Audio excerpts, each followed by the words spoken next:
Ok, muy bien. Vamos entonces a partir con este segundo taller, donde vamos a... Hoy día la pregunta que nos planteamos era ¿por qué educar en casa? Ahí vamos a partir, y la verdad es que el tema era ambicioso y tenía 3 puntos, y en honor al tiempo y a la información que podemos encontrar, vamos a partir solamente con el primer punto.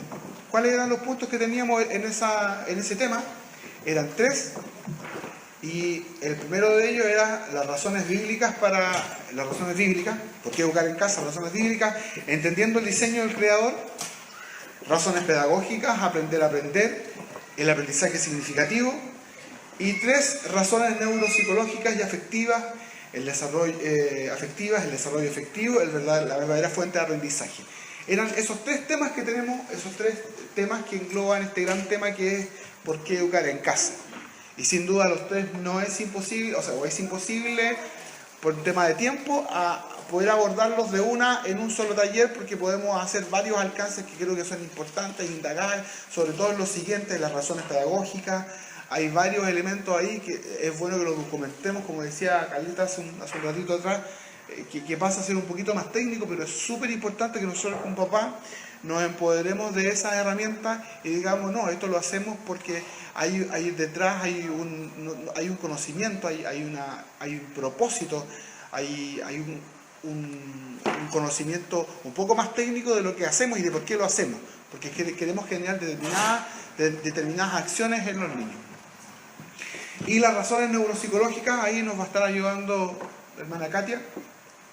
Ella tiene más experiencia en el área, ella es psicóloga, entonces nos va también a dar varias luces de lo que significa esta relación afectiva y cómo esto impacta a un nivel súper profundo en nuestros hijos, en su aprendizaje, cómo el aprendizaje es verdaderamente profundo cuando logramos hacer que el niño se vincule efectivamente con quien es el maestro, con quien dirige, con quien orienta.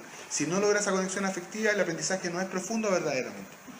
Entonces, hoy día nos vamos a limitar a ver las razones bíblicas.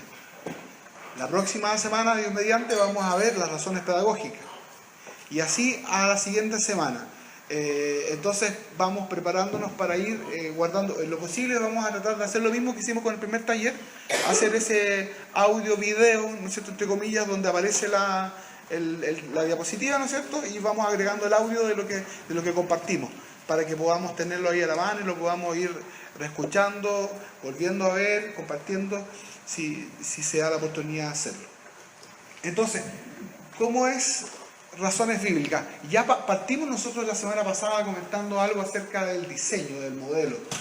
Y eso es como lo central, la base, en el sentido primero de que, yo no sé si alcanzan a verlo todo bien, pero Dios todo lo hizo según su diseño, el cual es siempre perfecto.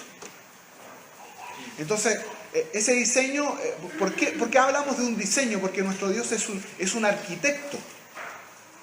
De hecho, quienes hablan desde la mirada creacionista, lo hacen hablando de un diseño inteligente versus un desorden, ¿no es cierto?, una teoría que viene de una nada, y donde hay una serie de causalidades fortuitas que generan supuestamente, ¿no es cierto?, todo lo que tenemos hoy día, desde el caos hasta el orden. Entonces pareciera ser que esa idea caótica requiere incluso una certeza de fe casi infundada mayor que pensar en la idea de un diseño inteligente. Parece que se conecta acá. Ahí sí. Entonces, parece que genera aún una mayor controversia. Si me acompañan al libro de Éxodo 25, verso 9, libro de Éxodo.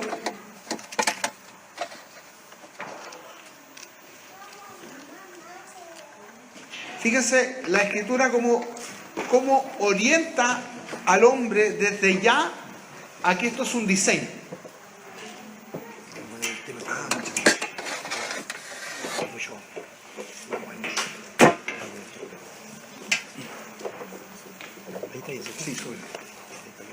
Éxodo 25, verso 9, fíjese, si usted lo lee conmigo, la Escritura dice, conforme a todo lo que yo te muestre, el diseño del tabernáculo y el diseño de todos sus utensilios, así lo haréis. Quiere decir, y no solamente en ese escenario, porque fíjense ustedes que todo lo que fue el tabernáculo, lo que fue el diseño de este prototipo, si quieren, de lo que ya había en los cielos. Lo que la Escritura habla del gran Mishkan del cielo, este gran tabernáculo celestial, el cual se vio reflejado en nuestro escenario terrenal como una manera de ilustrar al hombre algo físico, para que nuestro nivel de comprensión llegara a entender un poco más de esa divinidad, de ese diseño, que la verdad que es súper complejo a la hora de que nosotros como hombres podamos razonarlo en su plenitud. ¿No es cierto? Hay quienes discuten, y desde el punto de vista teológico, hay quienes discuten todavía acerca de esto y debaten. La verdad que en forma muy personal mi apreciación es que es complejo, porque estamos hablando del Dios Todopoderoso, del Dios infinito, creador del universo y de todo lo que nuestros ojos pueden ver. Entonces, lo que ocurre es que el narcisismo del hombre trata, ¿no es cierto?, de todo racionalizarlo y de entenderlo. Y una vez que lo entiende, lo valida. Así funciona el cerebro humano. Pero el problema es que cuando hablamos de lo divino, de Dios, tenemos que o nos sometemos al Espíritu de Dios o nos sometemos al Espíritu de Dios. Porque si no, estamos a la puerta, o sea, a un paso de caer en nuestro propio narcisismo y creer que todo tiene que pasar por nuestro razonamiento. No sé si me expreso bien. Hay cosas que usted y yo, aún, ténganlo por seguro, no sabemos. ¿Me entienden? Pero eso no significa que no pasen. Eso no significa que no sean una realidad en lo divino, en el plano celestial. Simplemente significa que usted y yo no lo hemos comprendido. ¿Pero significa eso entonces que yo tengo que desecharlo como falso? No, sino que tengo que pedir a Dios cada día discernimiento, para que el Espíritu de Dios me ayude a entender y a discernir aquello que yo estoy enfrentando y viviendo, y pueda yo entender si eso es verdadero o es falso. Pero no desecharlo a priori, ¿no es cierto? Simplemente porque hay algo que no, en mi comprensión no cabe, en mi nivel de conocimiento de Dios no calza, esto no me cuadra. Pero ok, miremos las Escrituras y con eso por supuesto vamos acompañándonos del Espíritu de Dios, porque el diseño de Dios es siempre perfecto. Lo hizo cuando le dio las instrucciones también a Noé para construir el arca. O sea, si Noé no hubiese seguido las instrucciones, probablemente el arca no hubiese tenido el éxito, no hubiese alcanzado el propósito para el cual fue determinada, diseñada, entregada, mandatada, porque Noé se limitó a seguir el diseño, a ser fiel al diseño. Entonces, bajo esa premisa decimos que Dios tiene un diseño. Y ahí estaba, ¿no es cierto?, el texto que habíamos leído, conforme a todo lo que yo te muestre, el diseño del tabernáculo y el diseño de los utensilios. Así lo haréis. Porque todo lo físico tiene una resonancia en lo espiritual. ¿Sí? Todo lo físico tiene una resonancia en lo espiritual. Todo lo físico resuena en lo espiritual, aunque usted no lo entienda, aunque usted no sepa por qué el tabernáculo tiene la posición, ni la distribución, ni los elementos que tiene están ahí, por qué razón, pero todo eso físico hablaba de un prototipo espiritual. Por ejemplo, ahí nos podríamos, ¿no es cierto?, meter, y los amantes del libro de Éxodo, ¿no es cierto?, y la figura de los tipos, van a mirar el tabernáculo como un tipo de Cristo. Y ciertamente lo es. Y cada elemento que está representado en el tabernáculo nos revela, nos da revelación. Es decir, lo físico nos revela lo invisible, lo espiritual. Cuando nosotros seguimos el diseño, seguimos el modelo, lo que vamos haciendo en el proceso es recibir revelación. ¿Me entiende? Cuando usted se ciña al modelo y obedece ese modelo, usted lo que va recibiendo, lo que yo voy recibiendo es revelación, porque vamos entendiendo, vamos recibiendo mayor comprensión. Fíjese usted al niño que le dicen, esa es la bicicleta. ¿Bonita la bicicleta? Por supuesto, linda la bicicleta. Ya, mira, se anda así, tú tienes que subirte, equilibrar y empezar a pedalear. Pero el niño no se ha subido a la bicicleta. ¿El niño va a aprender a andar en bicicleta así? Imposible. Pero usted suba al niño, empújelo, cuesta abajo, ¿no es cierto? 200 metros, el niño va a tener que de alguna forma, se cayó, se va a parar, pero va a aprender. Pero lo va a hacer exclusivamente desde la práctica. desde la experiencia, desde tener contacto. La fe y Dios, conociendo a su creación, por supuesto, Él es sabio, Él es soberano, sabe y nos conoce muy bien. No es que los teóricos de la pedagogía hayan descubierto que nosotros aprendemos haciendo. No, Dios nos diseñó de esa manera, para que entendiéramos que si éramos fieles en aplicar su modelo, no solo conocer, no solo saber que hay un diseño, no solo conocer que hay un modelo, sino que aplicarlo, entonces vamos a ir recibiendo revelación. Y mientras más lo hacemos, más expertos nos volvemos. ¿En qué? En andar en bicicleta, por supuesto. Y ese aprendizaje es profundo, porque quien aprendió a andar en bicicleta no se le olvidó nunca más. ¿O de los que están aquí, alguno de ustedes se le olvidó andar en bicicleta?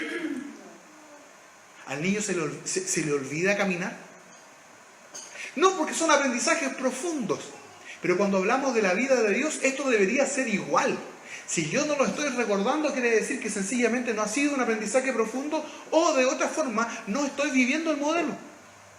Se quedó simplemente en la receta, se quedó en lo bonito, ¿no es cierto?, en la cosa teórica, pero no pasó del plano práctico. No lo logré vivir. Entonces, como no lo logré internalizar, no logró quedar no solamente en mi corazón, porque la Escritura dice que, ¿no es cierto?, a Dios lo amamos con la mente, con el corazón, con el alma, ¿no es cierto? El primer mandamiento que dice, y amarás al Señor tu Dios con todo tu corazón, con toda tu mente, con toda tu alma y con todas tus fuerzas. Entonces hay un proceso ahí que debe pasar y debe permear esas áreas también. Y eso solamente se ocurre cuando nos ceñimos a ese modelo. El segundo punto, el hombre cambió, y eso ya lo vimos, no lo vamos a leer de nuevo, ¿no es cierto? Pero el hombre cambió ese diseño. Ya vimos que el diseño de Dios es bueno, es perfecto, es permanente, sigue estando ahí para nosotros, pero el hombre, ¿no es cierto?, se creyó más sabio, y eso fue lo que leímos la vez anterior, en Romanos 1, 22 al 23. Génesis 3, del 1 al 5, nos dice algo bien especial. No sé si aquí está, no está.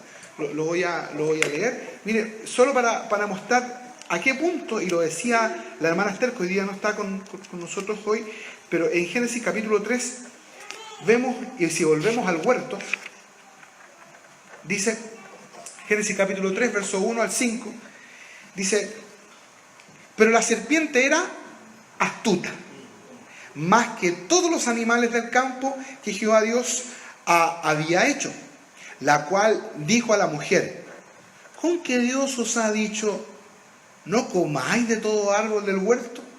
Y la mujer respondió a la serpiente, del fruto de los árboles del huerto podemos comer, pero del fruto del árbol que está en medio del huerto, dijo, ¿qué dice?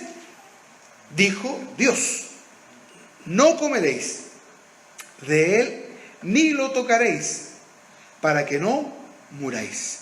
Entonces la serpiente dijo a la mujer, no moriréis, sino que sabe Dios que el día que comáis de él, serán abiertos vuestros ojos y seréis como Dios, sabiendo el bien y el mal.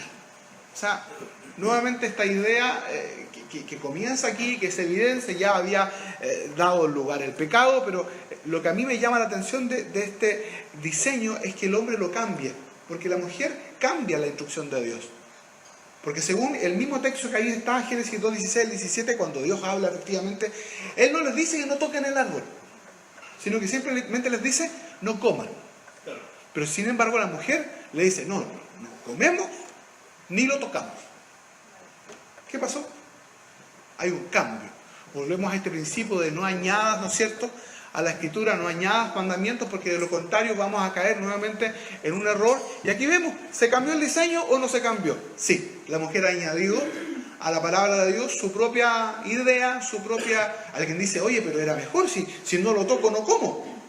Podría haber sido como el judaísmo lo hace hasta el día de hoy en muchas de sus leyes, que las llaman leyes cerco, ¿ya?, donde ellos se exigen más, para entonces no ni siquiera pensar en pecar, ni una posibilidad.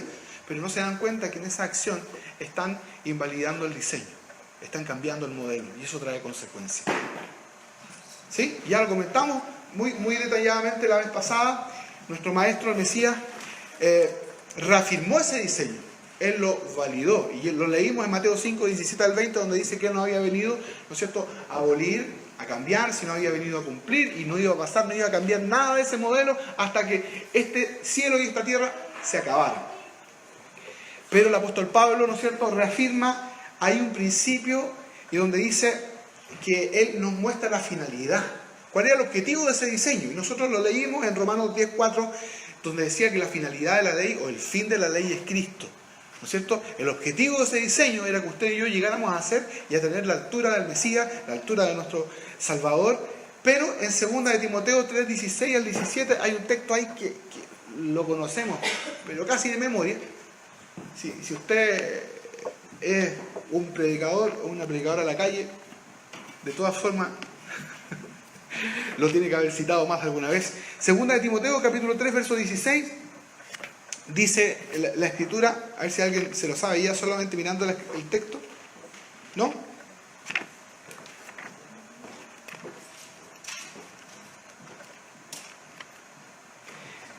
Segundo libro de Timoteo,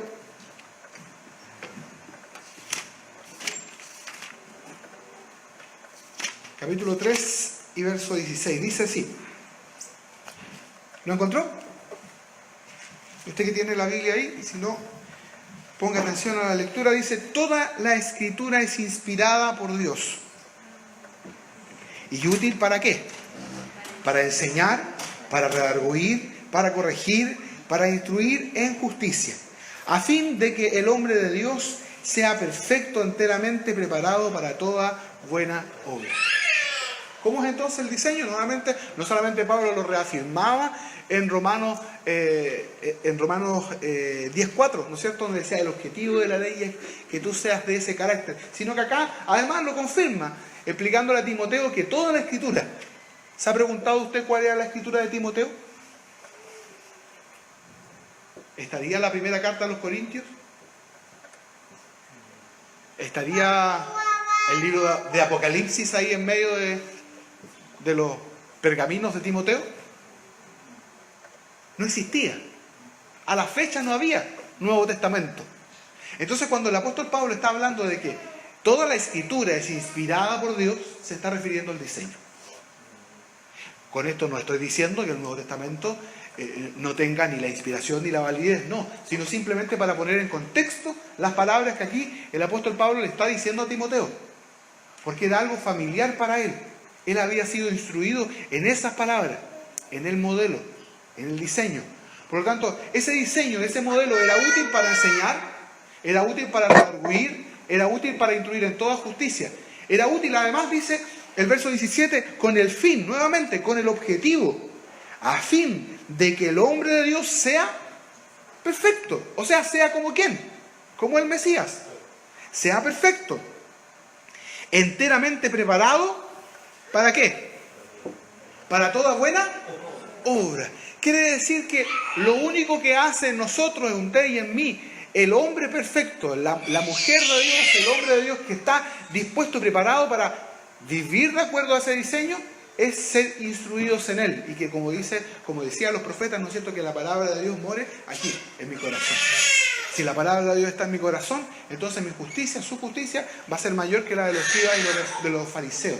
Porque no basta solamente con saber, e incluso no basta solo con hacer, sino hacer de corazón. ¿Me entiendes?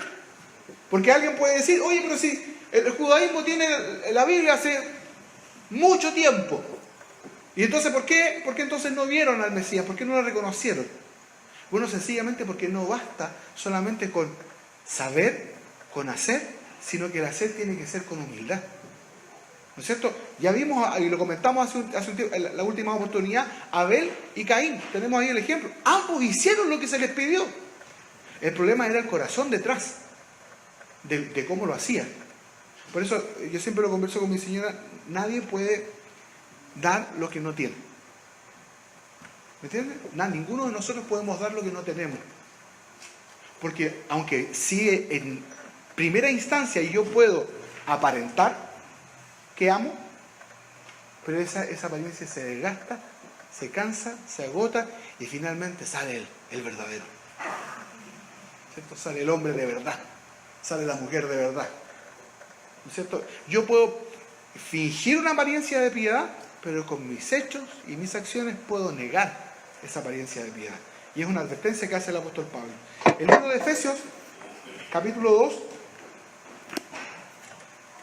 a mi juicio, remata esta idea y ya no deja, pero ninguna duda, ninguna recontra duda al respecto. Y si usted lo lee conmigo, dice Efesios capítulo 2, y el que os dio vida a vosotros, cuando estabais muertos en vuestros delitos y pecados, en los cuales anduviste en otro tiempo, y siguiendo las corrientes de este mundo, conforme a los diseños del mundo, si usted quiere, ¿no es cierto?, conforme al príncipe de la potestad del aire, el espíritu que ahora opera en los hijos de desobediencia, entre los cuales también todos nosotros vivimos en otro tiempo, en los deseos de nuestra carne, haciendo la voluntad de la carne y de los pensamientos, y éramos por naturaleza hijos de ira, lo mismo que los demás. Pero Dios, que es rico en misericordia, por su gran amor con que nos amó, aun estando nosotros muertos en pecado, nos dio vida juntamente con Cristo. ¿Y qué dice? Entre paréntesis, por gracia sois salvos. Y yo creo que esto es fundamental a 500 años de la Reforma, que estamos, ¿no es cierto?, hoy día ya todo el mundo recordando y hablando. Por gracia sois salvos, por supuesto que sí. Pero, como lo estábamos leyendo anteriormente, la pregunta no es si eres salvo por obras, sino, porque eso está súper claro, creo yo, para todos nosotros, porque las obras no salvan a nadie. Pero si eres salvo, entonces porque fuiste preparado para estas buenas obras, para seguir el diseño. No sé si me sigue en esa línea. Entonces, ¿qué dice el verso 6? Y juntamente con Él nos resucitó y asimismo nos hizo sentar en los lugares celestiales con Cristo Jesús, para mostrar en los siglos venideros las abundantes riquezas de su gracia, en su bondad, para con nosotros en Cristo Jesús.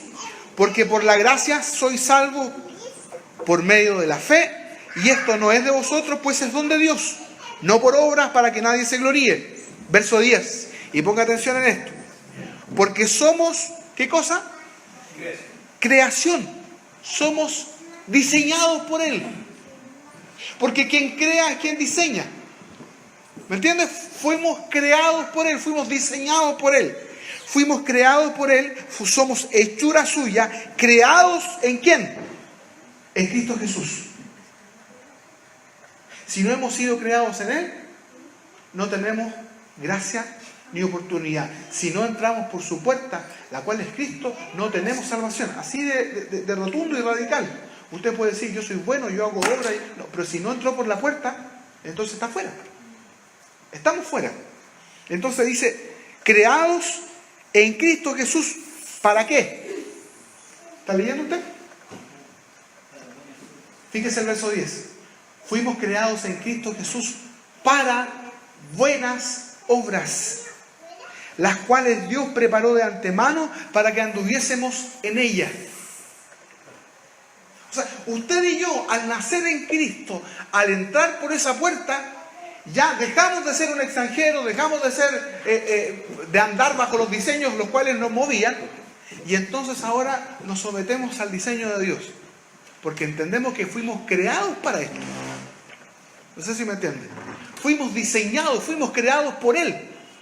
Si usted va al Evangelio y es aún más suspicaz, ¿no es cierto?, puede leer el Evangelio capítulo 1, dice que los cielos fueron creados por Él.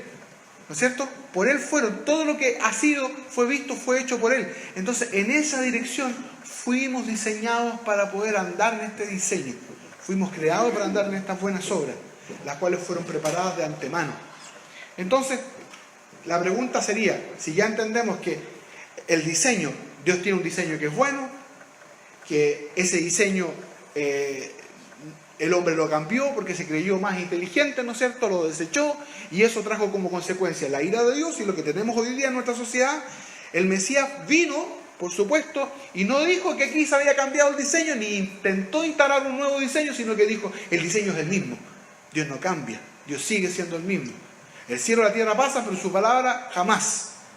Y luego el apóstol Pablo nos explica la profundidad y el alcance que tiene ese diseño, el seguir ese modelo, el propósito que alcanza cuando usted y yo entendemos que somos nacidos para vivir ahora no en las leyes de los hombres, sino bajo la ley que Dios nos mostró a través de su Espíritu, y entonces vamos cambiando nuestro carácter, nuestra conciencia, y esta obra que Dios empezó en nosotros, Él es capaz de perfeccionarla solamente a través de su Espíritu.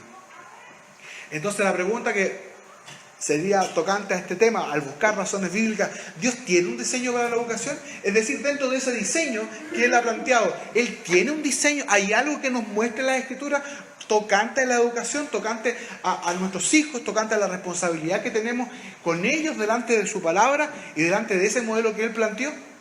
Porque ya damos por sabido, ¿no es cierto?, que el diseño que hoy día tenemos es un diseño equivocado, lo planteamos, ¿no es cierto?, hace un rato atrás. La escuela nace como una necesidad en la época de la revolución industrial, la cual buscaba generar mano de obra, personas estandarizadas que pensaran lo mismo, etc. Eso cada uno de nosotros que ya llegamos a este punto lo sabemos. La pregunta entonces es, ¿Dios tiene un diseño para la educación? Mi respuesta sería un categórico sí. Dios diseñó, ¿no es cierto?, a la familia, y ya lo comentamos, diseñó a la familia como imagen de Dios, como base principal de la sociedad, para que cada uno de nosotros entendiéramos que nuestro primer cúmulo de acción, nuestro primer territorio a ganar está centrado en nuestro hogar, porque somos representantes de su gloria, y ahí está, ¿no es cierto?, el texto de Génesis 1:27, y creó Dios al hombre a su imagen y semejanza, varón y hembra los creó. Nuevamente, los creó siempre bajo su propio diseño. Y los bendijo Dios y les dijo: fructificad y multiplicad, y llenad la tierra y sojuzgadla, y señoread en los peces del mar, en las aves de los cielos y en todas las bestias que se mueven sobre ella. Entonces, este modelo se ve amenazado por el pecado. Esa es la segunda instancia. Dios nos creó según un diseño. Lo decía la hermana Teresa, discúlpenme que la cite, pero que para mí fue tan impactante escucharla a ella ese día y saber que estábamos en una misma línea y entender que Dios confirma las cosas a través de su Espíritu. Entonces, yo creo esto y que es verdadero. Dios desde el principio diseñó las cosas perfectas, pero el hombre, al pecar, cae de la gloria de Dios, por supuesto, y entonces todo este diseño se tambalea. No porque Dios se tambalee, sino porque el hombre lo abandona y lo cambia. Entonces nuestra batalla comienza cuando nos damos cuenta que hay alguien que, aprovechando esta circunstancia, el hombre caído, lo que desea es destruir por completo el diseño de Dios. Y eso es lo que ha hecho el enemigo desde el Génesis. ¿Dónde? Génesis 3:14, que dice: y Jehová Dios dijo a la serpiente, o sea, la condena, ya había condenado de alguna forma, o la había sentenciado ya, cuál era la consecuencia de Adán, de Eva. Ya no vamos a entrar en esa discusión polémica, ¿no es cierto?, porque dice que el hombre se va a enseñar de la mujer y la mujer se va a someter. Ya, no lo voy a decir, pero lo dije. Bueno, dice, pero cuando le toca a la serpiente lo dice de esta forma: y Jehová Dios dijo a la serpiente, por cuanto esto hiciste, maldita serás entre todas las bestias y entre todos los animales del campo, y sobre tu pecho andarás, y polvo comerás todos los días de tu vida, y pondré enemistad. ¿Entre quién? Entre ti y la mujer, y entre tu simiente y la simiente suya. ¿Dónde está la batalla desde el principio? No está con nuestra simiente, y que nosotros somos simiente de Dios, y por supuesto nuestros hijos también lo son. No está ahí la batalla, por supuesto, en un sentido más profundo y más contextual se refiere al Mesías. Se refiere a quien sería el Salvador. Y es lo que ha intentado la serpiente desde el principio, destruir. Fíjese usted las generaciones. Cuando hemos visto replicada el prototipo del Éxodo, porque el prototipo del Éxodo sigue siendo un modelo que se va a ir replicando a lo largo de la Escritura. ¿Ya? ¿Qué cosas vemos ahí? No solamente en el Éxodo, vemos también en la historia de José, donde cada uno de ellos vinieron a ser tipos de quién sería el Salvador, de la simiente de la mujer. No sé si me va siguiendo. Cuando quisieron matar al niño, ¿a quién? A Moisés. Nuevamente un ejemplo de lo que ocurriría después con el maestro. La intención de eliminar la simiente. Nuestra simiente es bendita. Será bendita tu simiente, será bendito todo lo que tenemos. Por lo tanto, el enemigo desea desde ya. Y por eso que la pregunta está: ¿por qué hoy día hay un ataque tan descarnizado contra los niños? Bueno, porque hoy día más que nunca esta posición es evidente. Él quiere derribar nuestra simiente. Entonces, tu simiente y la simiente suya, esta te herirá la cabeza y tú la herirás en el calcañar. Amén. Bueno, tercero, Dios establece principios para que su pueblo sea protegido en el hogar. A la luz de ese diseño, ¿por qué volvemos al Éxodo? Porque Dios estableció, Dios se dio cuenta. ¿Qué ocurre? ¿Cuál era el contexto del Éxodo? El pueblo había pasado 500 años, casi 500 años, ¿no es cierto?, en el exilio, y tenemos a un Israel que ya había olvidado el diseño, completamente se había sometido a la institucionalidad de Egipto y había adoptado sus costumbres, y tenemos a un pueblo que desconocía totalmente el modelo. Por lo tanto, Dios tiene que volver nuevamente a empaparlos de ese diseño, a nutrirlos nuevamente de lo que significaba ser el pueblo de Dios y la promesa dada a Abraham, a Isaac, a Jacob. Entonces ellos tenían que ser nutridos nuevamente de esto, pero primero tenía que ocurrir algo, tenían que salir de donde estaban para que pudieran ser limpiados y pudieran vivir el proceso del desierto y ser nutridos del modelo y del diseño de Dios. Dios los llevó al desierto y pasaron 50 días, desde que sale de Egipto hasta que llegan al monte de Dios, donde ellos reciben la palabra y los mandamientos de Dios, que son, ¿no es cierto?, el decálogo, estas 10 instrucciones que eran representativas de un montón de otras direcciones que eran parte del diseño. Pero ¿qué ocurrió ahí en ese proceso previo? Lo que ocurrió es que estando en medio de Egipto, Dios le dio provisión al pueblo. ¿Cuál fue? Éxodo capítulo 12, la última plaga, la muerte de los primogénitos, la celebración de la fiesta de Pascua, la institucionalidad de la fiesta de Pascua, porque antes no se había celebrado. Entonces se institucionaliza la fiesta de la Pascua, y ¿sabe lo que ocurre en Éxodo capítulo 12? Vemos la figura del Cordero. Qué hermoso. Cuando después vemos, ¿no es cierto?, a Juan el Bautista diciendo: he aquí el Cordero de Dios que quita el pecado del mundo, ¿no es cierto? Y cuando le vemos entrar en Jerusalén, o sea, hay una figura y una sombra profética de lo que iba a ocurrir en el futuro. Por eso cuando miramos la fiesta solemne de la Pascua, de pan y sin levadura, la fiesta que continúa después, que es la fiesta de Bicurí, primeros frutos, toda esta seguidilla de acontecimientos dan a entender un diseño de Dios, un propósito de Dios en ese proceso, pero tremendamente hermoso. Pero ¿qué es lo que ocurre? Fíjense usted lo que dice Éxodo 12, del 21 al 28. Si me acompaña al libro de Éxodo.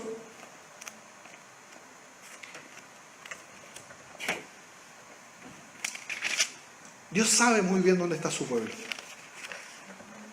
Y yo me he preguntado muchas veces por qué Dios no los saca y los lleva de inmediato al monte y de inmediato le entrega los mandamientos. ¿Y por qué tienen que pasar incluso estos 50 días? ¿Por qué? ¿Por qué ese proceso de tiempo? ¿Y sabe por qué? Porque Dios puede sacarte a ti y a mí de Egipto en un sentido figurado, que no es algo raro, sino que el apóstol Pablo lo dice después en sus cartas, cuando dice que todos fuimos bautizados en la nube. ¿Se acuerdan de ese relato de 1 Corintios? Que todos fuimos bautizados en el mar y en la nube. Hablando de una figura, de lo que ocurrió con nuestros hermanos en el Éxodo. Pero ¿sabe por qué? Porque sencillamente Dios puede sacarte de Egipto, pero Dios no puede sacar a Egipto de tu corazón y del mío. Eso toma tiempo. El quitarnos, el sacarnos este diseño en el cual hemos crecido, con el cual hemos sido bombardeados, toma tiempo. Y eso tenemos que hacerlo nosotros. Dios nos puede sacar, pero Dios no puede sacar a Egipto del corazón. Eso tenemos que hacerlo nosotros. ¿Me entienden? Entonces, ¿qué dice Éxodo capítulo 12, verso 21? Comienza diciendo: la plaga de las tinieblas.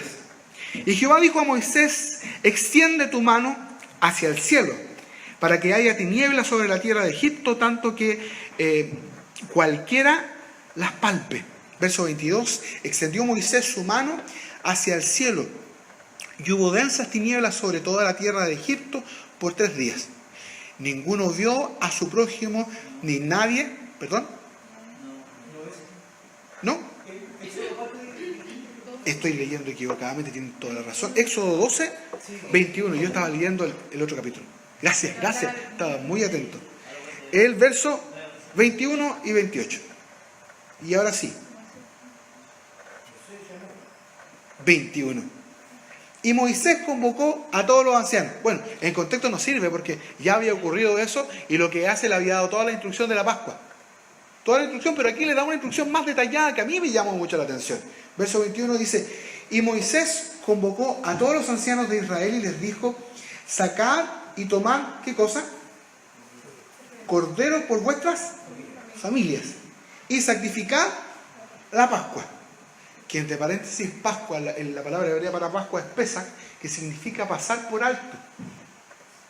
Justamente lo que simboliza nuestra salvación. Dios pasó por alto nuestros pecados. ¿Ya?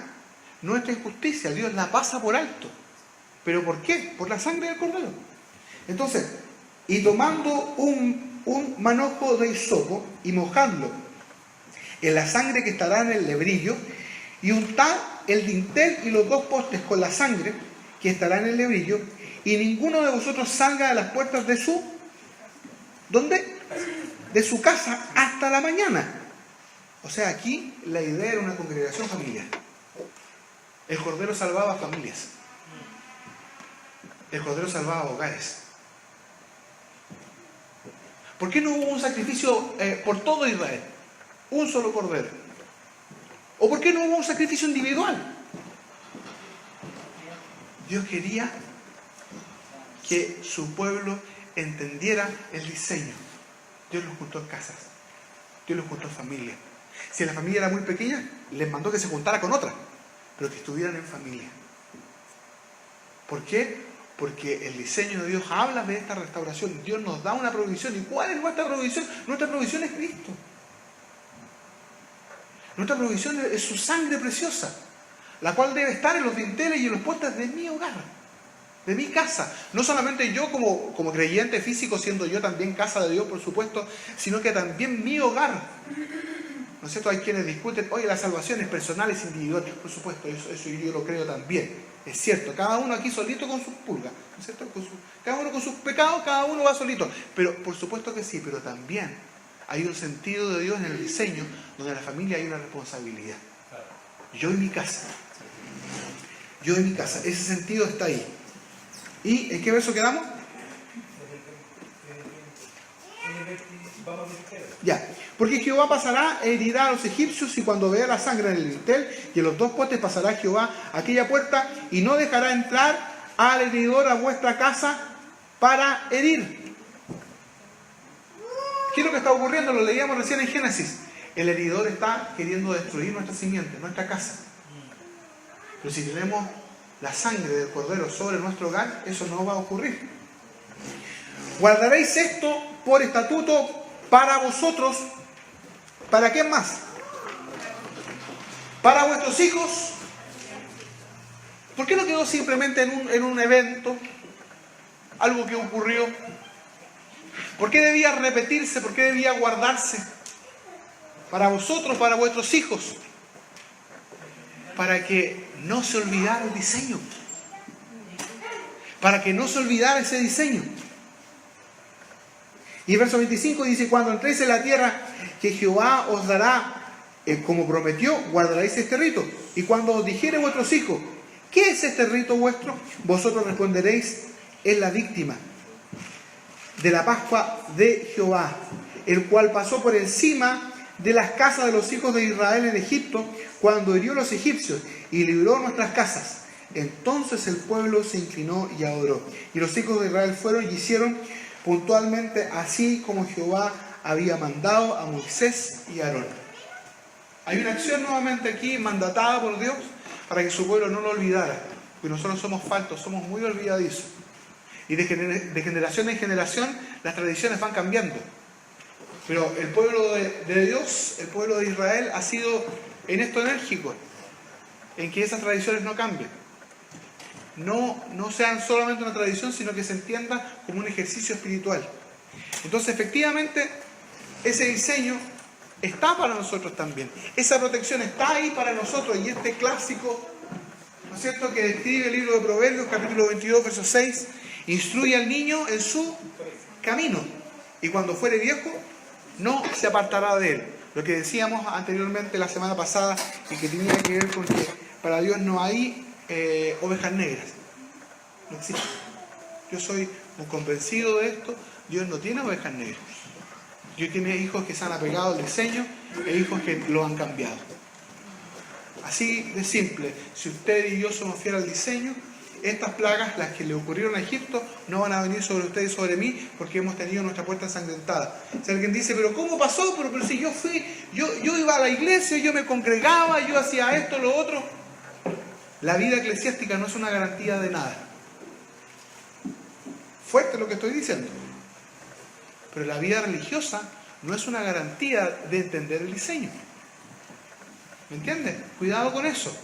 Las vidas religiosas son buenas, sí, siempre y cuando tengamos claro que estamos dentro de un diseño de Dios, el cual fortalece y privilegia nuestro hogar, nuestra familia. Cuando esto no está en esa dirección, puede incluso llegar a ser nocivo y destructivo para nuestro hogar. Caer en activismo religioso puede ser fatal. ¿Por qué? Porque fíjese lo que dice 2 de Timoteo, capítulo 3, 14 y verso 15, que lo leímos solamente el verso 16 hace un momento atrás. Dice: pero persiste tú en lo que has aprendido y te persuadiste, sabiendo de quién has aprendido. Por supuesto hablando de él, pero no solo de él, sino de todos quienes habían aprendido. ¿Y desde cuándo? Y desde la niñez has sabido el diseño. Has sabido las Sagradas Escrituras, las cuales te pueden hacer sabio, ¿para qué? Para la salvación por la fe que es en Cristo Jesús. Es decir, Timoteo tenía muy bien y muy claro el que había sido instruido por su madre, por su abuela Loida, ¿no es cierto? Y había recibido la instrucción, por lo tanto eso había permeado que la palabra de Dios quedara. Cuando escuchó el Evangelio, cuando escuchó la palabra de la predicación, pudo hacer en su corazón una tierra fértil, porque de lo contrario, si la palabra de Dios no hubiese estado ahí, si él no hubiese sido instruido, esto hubiese caído en tierra. Número 4, y aquí está un poco lo que decía hace un momento: la iglesia de Dios debe ser entendida como un cuerpo y como familia de Dios, la cual no nos exime de nuestra responsabilidad de corregir y educar a nuestros hijos en el hogar.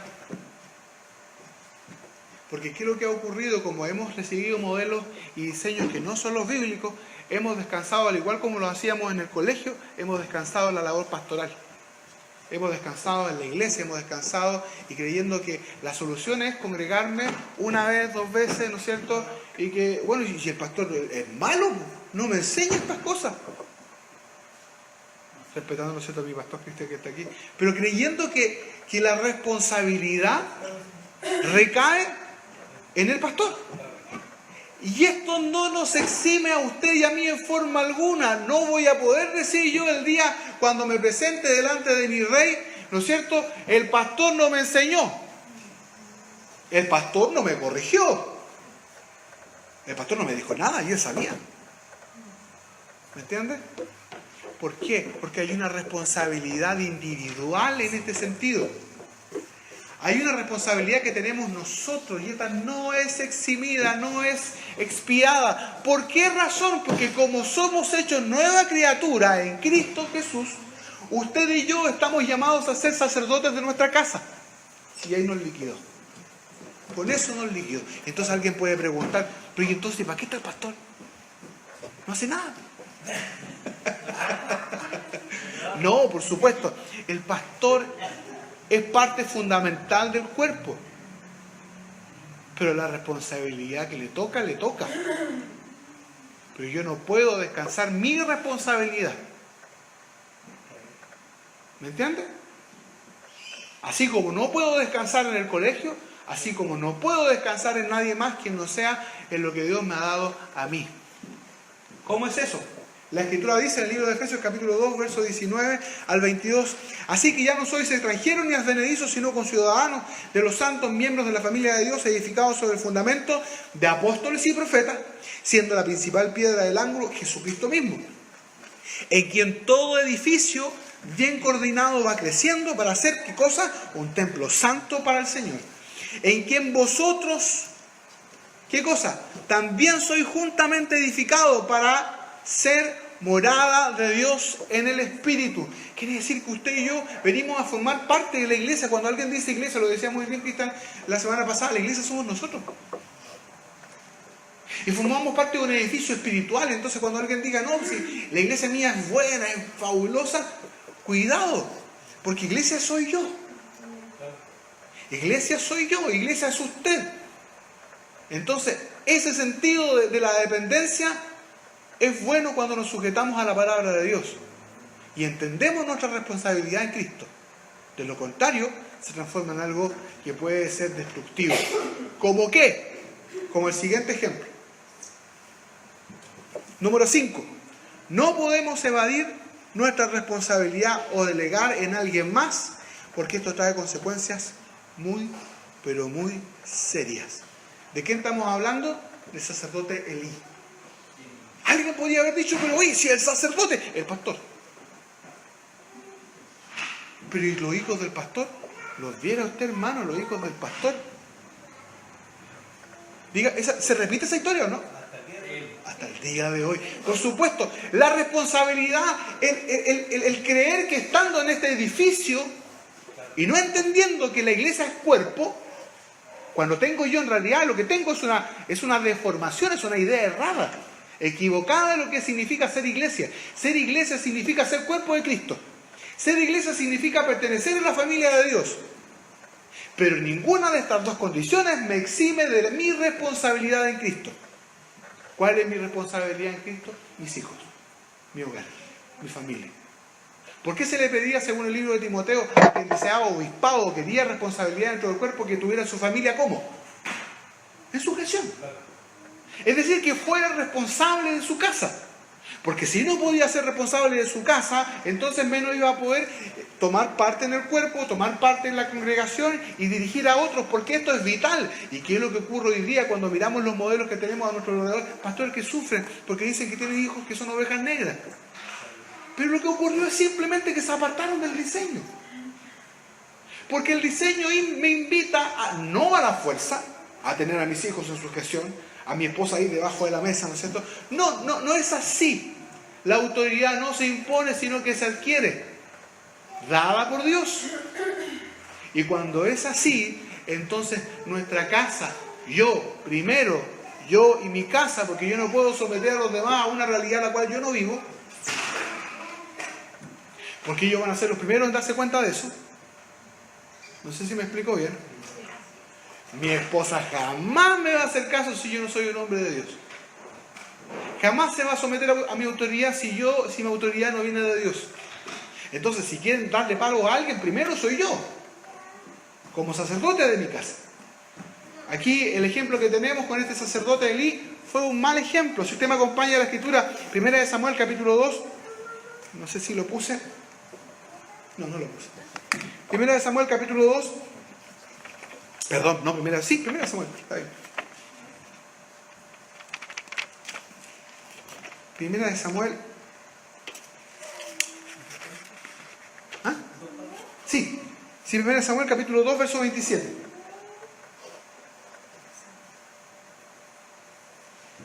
Ya estaba aquí hablando Dios, ¿no es cierto?, a través de un profeta. Y dice el verso 27, y vino a mí un varón de Dios a Elí, y le dijo, así ha dicho Jehová, ¿no me manifesté yo claramente en la casa de tu padre cuando estaba en Egipto, en casa de Faraón? Y yo le escogí por mi sacerdote entre todas las tribus de Israel, para que ofreciese sobre mi altar y quemase ese incienso y llevase ese ephod delante de mí. Y di a la casa de tu padre todas las ofrendas de los hijos de Israel. Verso 29.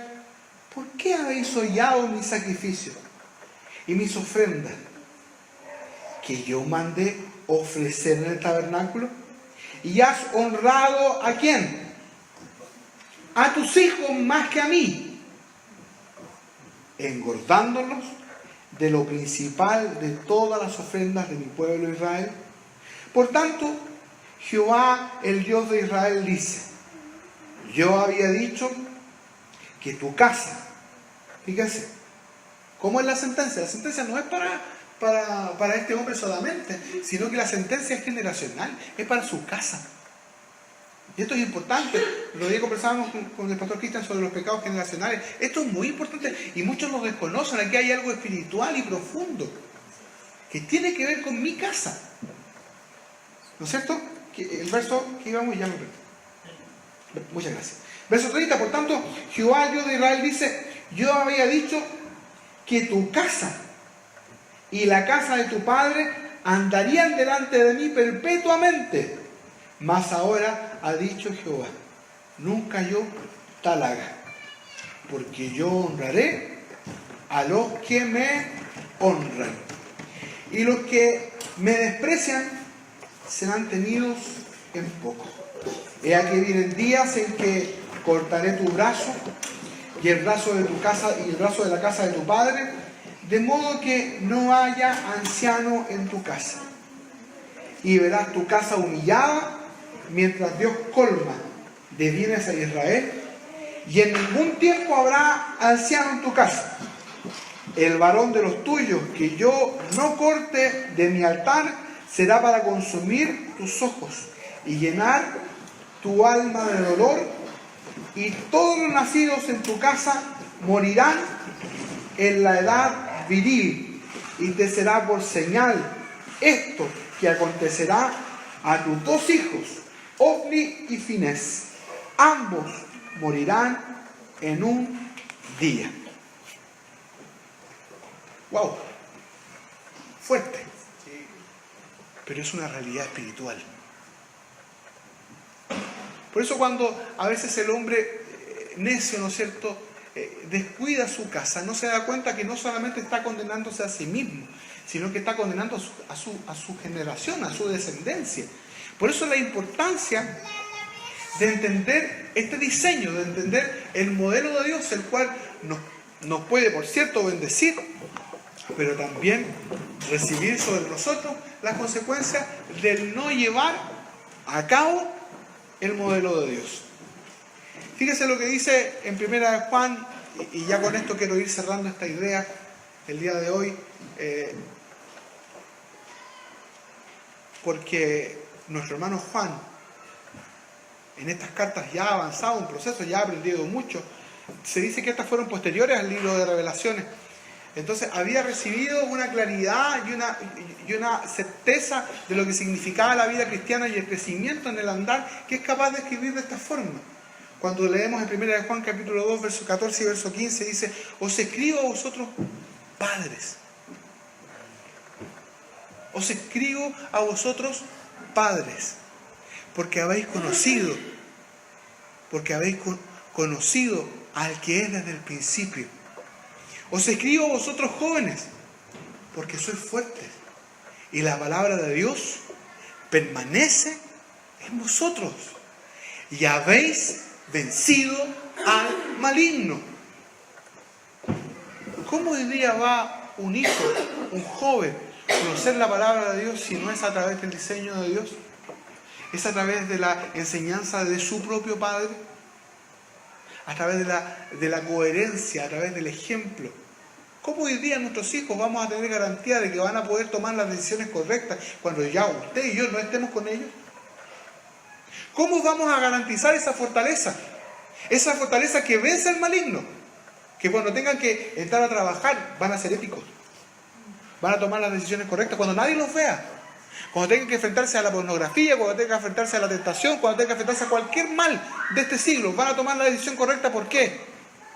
Porque tuvieron padres que conocían al Creador desde el principio y que les instruyeron según el modelo. No lo estamos encerrando en una burbuja, al contrario, lo estamos preparando para el mundo real, para la verdadera batalla. Esta batalla que está con tu casa, con mi casa, es una batalla que quiere tomar a nuestros hijos, a tus hijos y a los míos, y los quiere pervertir.